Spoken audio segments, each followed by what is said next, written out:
Power to the people, we back to do maintenance. Another delusional, lying, hypocritical, double standard apologist Lebron fan.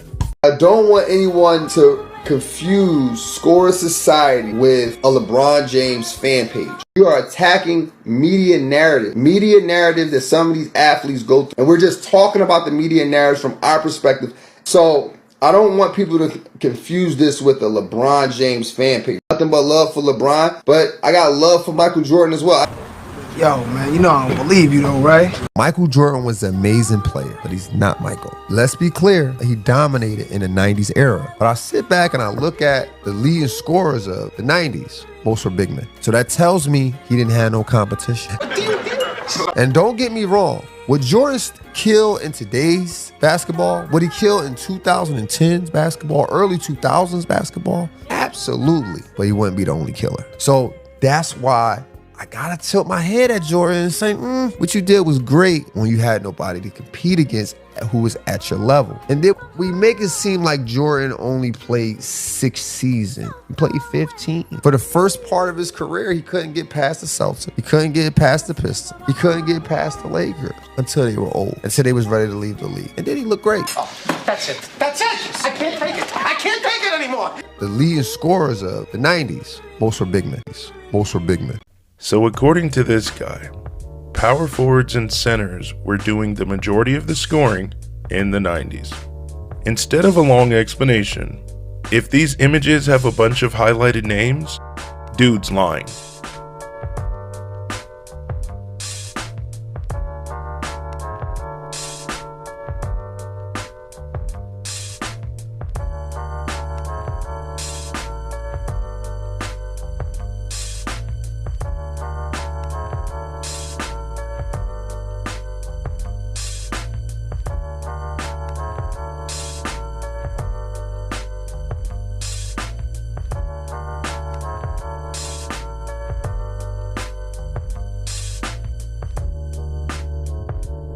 Surprise, surprise, dude is lying. But the averages are kind of iffy.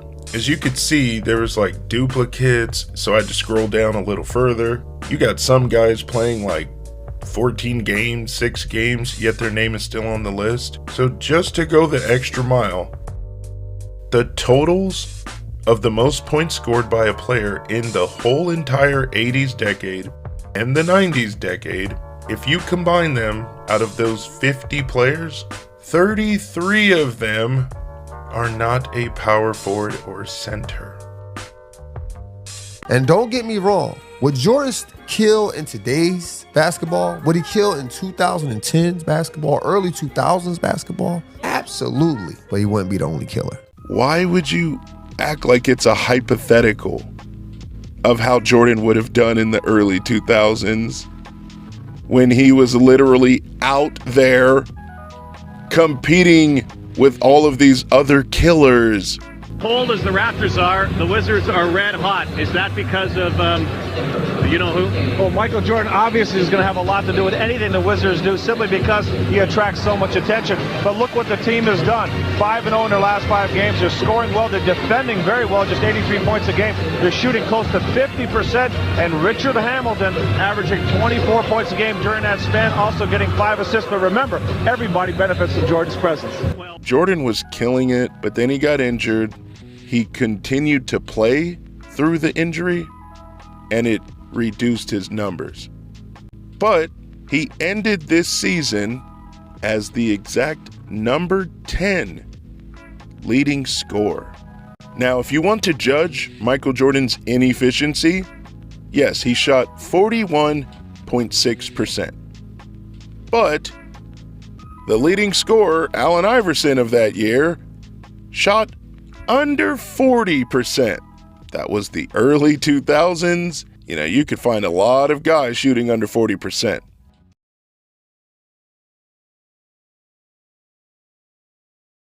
So that's why I gotta tilt my head at Jordan and say, what you did was great when you had nobody to compete against who was at your level.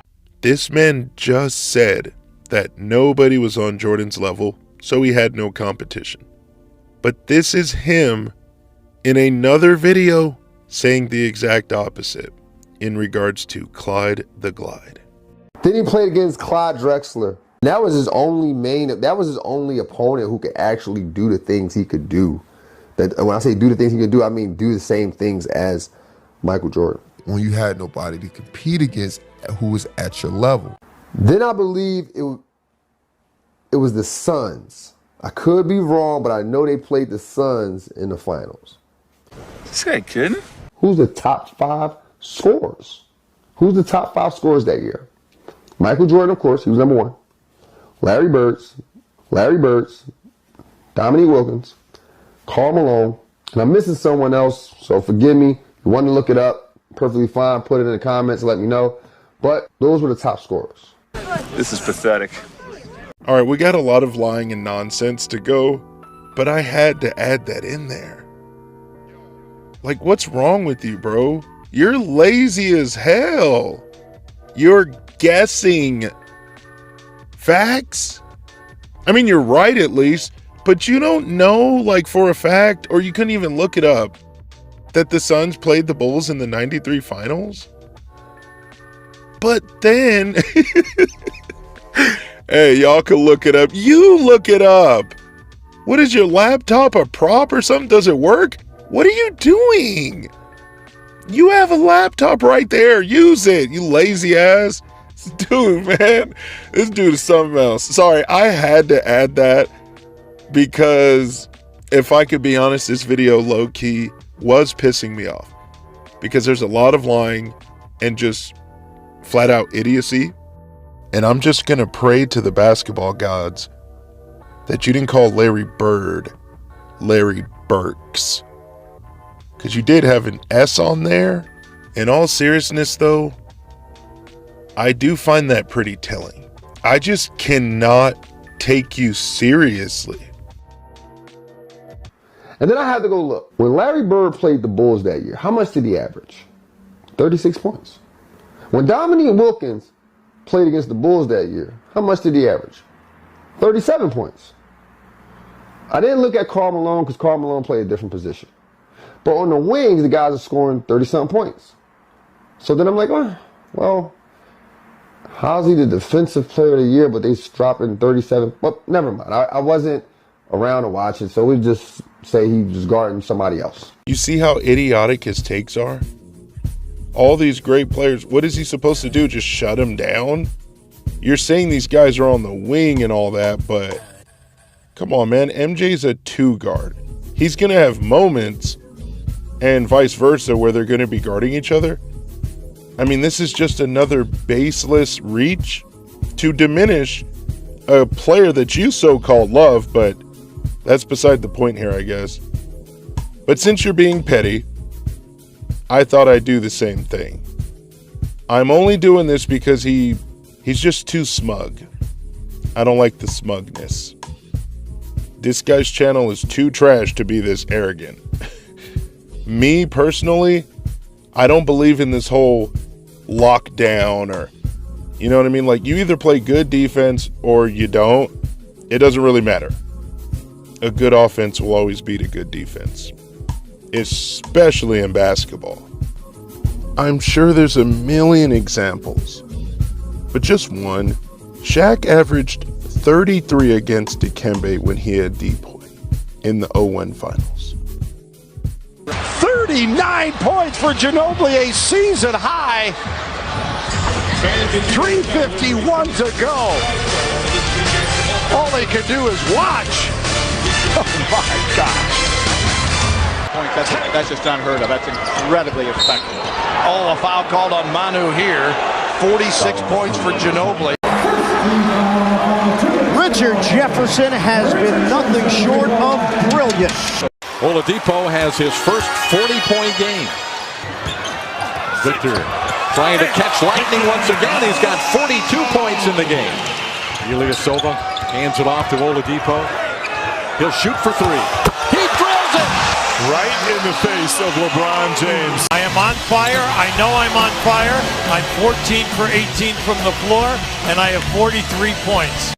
Pierce does a great job of cutting James off, and beating him to the loose ball. This one not over yet. It goes in. 40 points for Pierce. And a huge sigh of relief. 104. We're going to overtime. Paul Millsap, the greatest game a Utah Jazz player has ever had against Miami. He's got 44. A career-high 46 points from Millsap, the most that any Utah player has ever scored against Miami in this, the 48th all-time meeting between these two. And the spin-out lob, tremendous catch. You've got to stay leveraged behind Griffin and make him make a post move.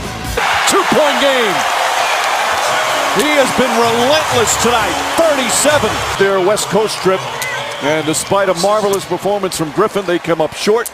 Griffin was spectacular. 43 points and 15 rebounds, 6 assists, but not enough. I personally understand that it's a team game and you're not just going to shut down a great player.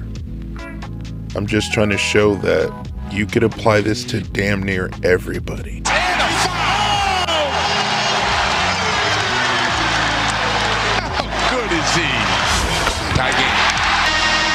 Then he played against Clyde Drexler in the Blitz. Clyde Drexler never had a team around him. Never had a team around him. I'm not going to go on a tirade right now, but I finally remembered, because I've been wanting to say this in a video for so long, and it perfectly applies to the 92 Blazers. Have you guys ever stopped to realize that these are real life people and they have family members?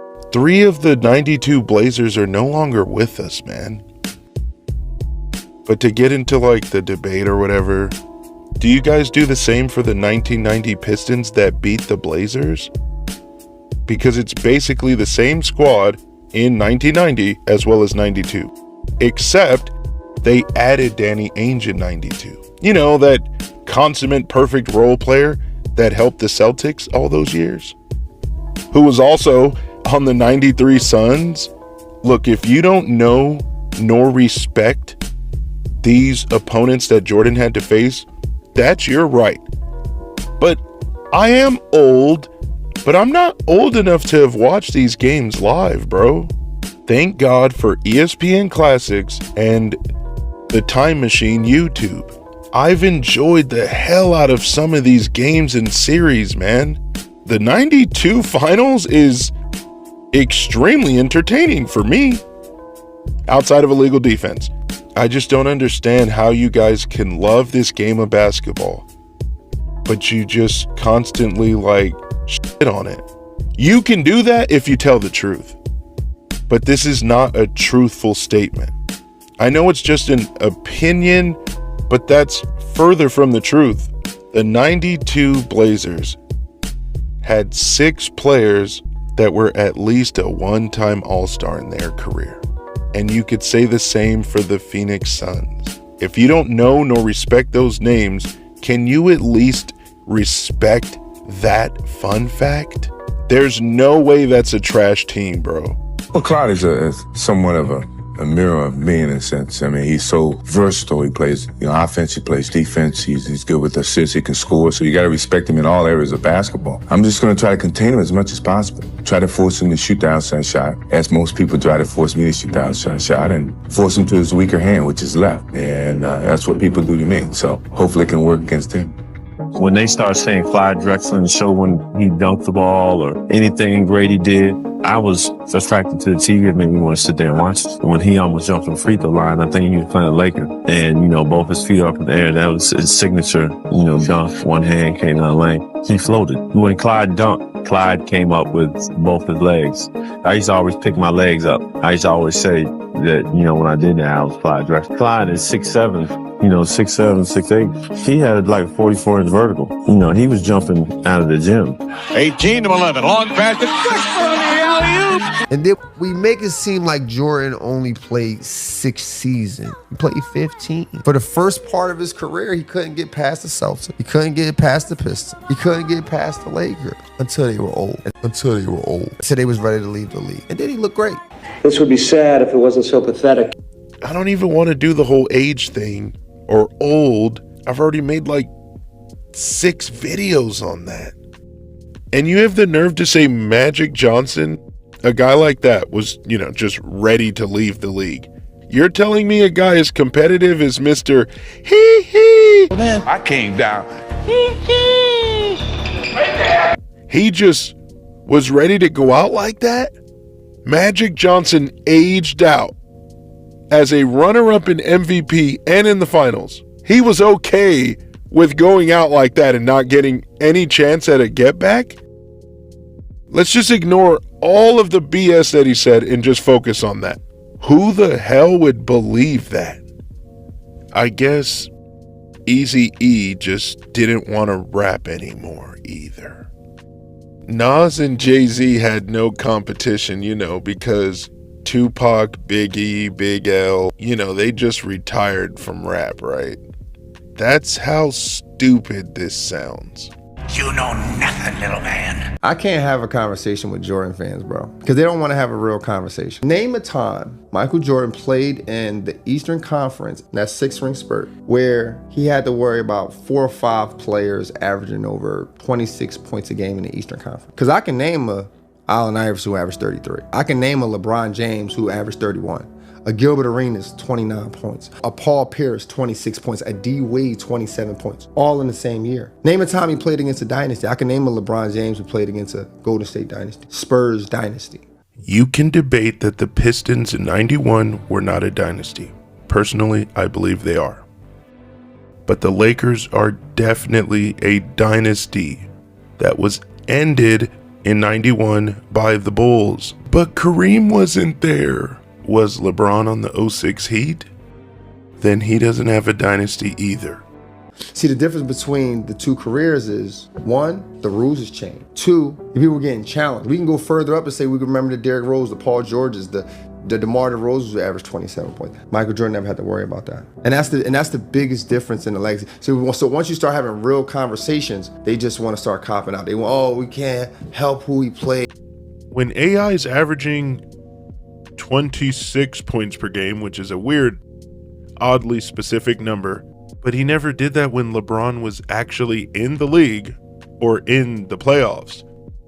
So what's the point? And then even Paul Pierce, 02 to 03, the only time he's ever averaged plus 26.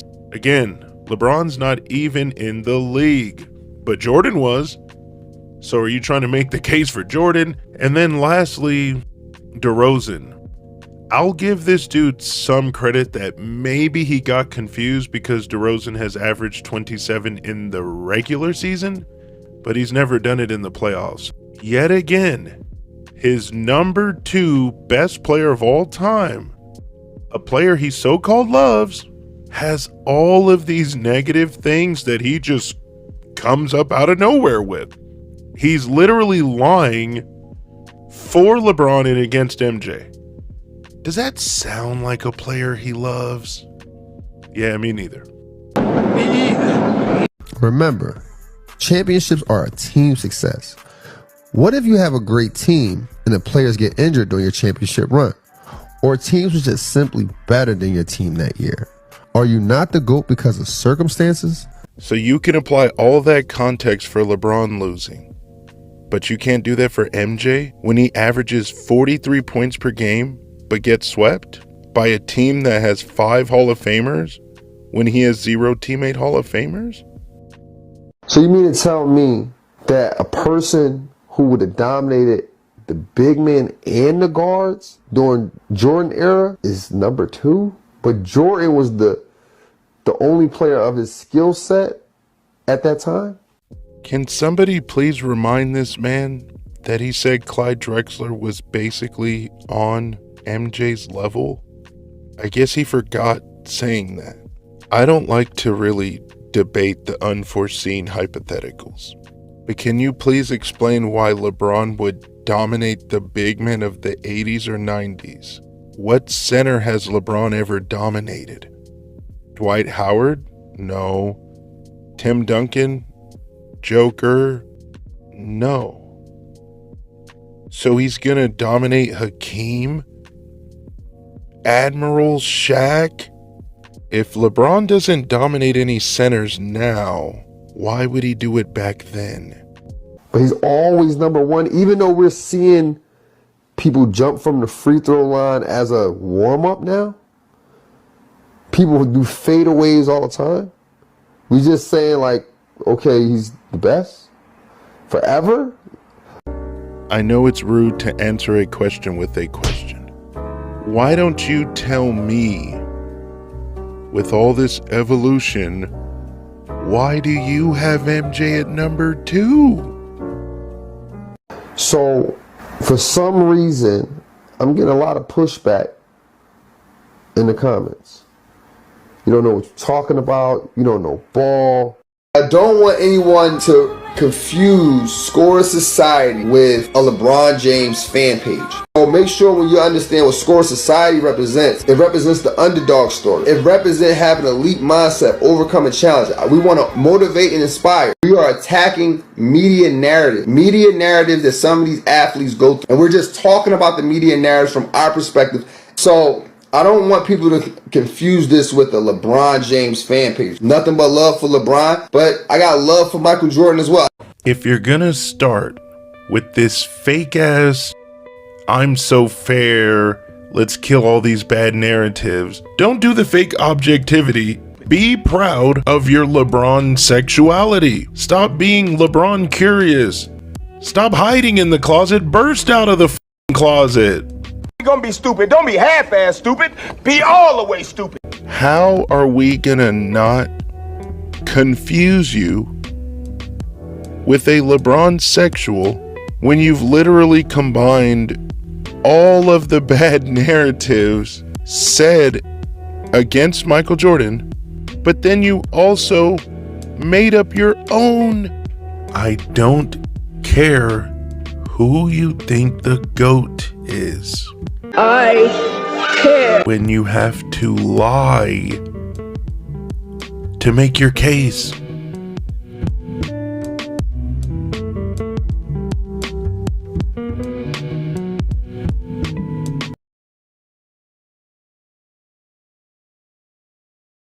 No, I'm not young. Born in the 80s. I tell your mother, look, lady, I know crack was rough out there in the 80s.